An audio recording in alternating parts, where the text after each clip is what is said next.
রংপুরে সরকারি উদ্যোগে শুরু হয়েছে ন্যায্য মূল্যের পণ্য বিক্রির কার্যক্রম। রমজানে নগরীর 7টি স্থানে বাজার দরের চেয়ে কম দামে দুধ, ডিম এবং ব্রয়লার মুরগি বিক্রি করা হচ্ছে।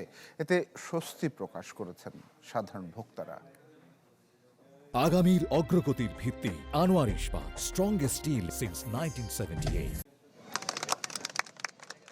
রমজান ঘিরে নিত্যপণ্যের বাজারে অস্থিরতা থামাতে চলে সরকারি নানা উদ্যোগ। তারই ধারাবাহিকতায় রাজধানী ছাড়াও জেলা শহরগুলোয় শুরু হয়েছে ন্যায্য মূল্যের পণ্য বিক্রির কার্যক্রম। রংপুরের ডিসির মোড় এলাকায় রমজানের শুরুতেই এই কার্যক্রম শুরু হয়, যেখানে প্রতি লিটার দুধ 70 টাকা, ডিমের হালি 34, ব্রয়লার মুরগি বিক্রি হচ্ছে কেজি প্রতি 160 টাকায়। বাজার থেকে প্রতিটি পণ্যের দাম সর্বোচ্চ 30 টাকা কমে পাওয়া যাচ্ছে। ডিসির মোড় ছাড়াও শাপলা চত্বর, লালকুঠি সহ মোট 7টি স্থানে এই 3টি পণ্য বিক্রি হচ্ছে। ভোক্তাদের দাবি, আরও কিছু নিত্যপণ্য যুক্ত হলে তারা বেশি উপকৃত হবেন।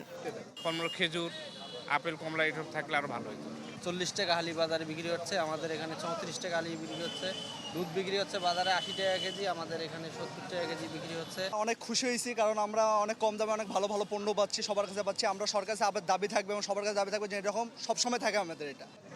জেলা প্রাণী সম্পদ অধিদপ্তরের কর্মকর্তা জানান, সরাসরি খামার থেকে পণ্য এনে বিক্রয় কেন্দ্রে সরবরাহ করা হচ্ছে। এতে লাভবান হবে ভোক্তা ও খামারি উভয়ই। আমাদের প্রাণী সম্পদ দপ্তর, জেলা প্রশাসন এবং খামারিদের উদ্যোগে এটি পরিচালিত হবে এবং আমাদের প্রাণী সম্পদ দপ্তর কর্তৃক আমাদের বিভিন্ন ধরনের মনিটরিং সেল থাকবে, মানে আমাদের তত্ত্বাবধানের জন্য। হ্যাঁ, আমরা সময় সময় এটা মনিটরিং করব। জেলা প্রশাসনের পক্ষ থেকে বাজার নিয়ন্ত্রণে কঠোর মনিটরিংয়ের কথা জানানো হয়। বাজার মূল্যের চেয়ে কম দামে আমরা এখানে যে প্রোটিন সমৃদ্ধ খাবারগুলো রয়েছে সেগুলো এখানে বিক্রয় হবে। তো এরকম বিক্রয় কেন্দ্র আমরা আমাদের জেলা প্রাণী সম্পদ দপ্তরের উদ্যোগে আমরা কিন্তু এই জেলাতে 60টি এরকম কেন্দ্র স্থাপন করেছি।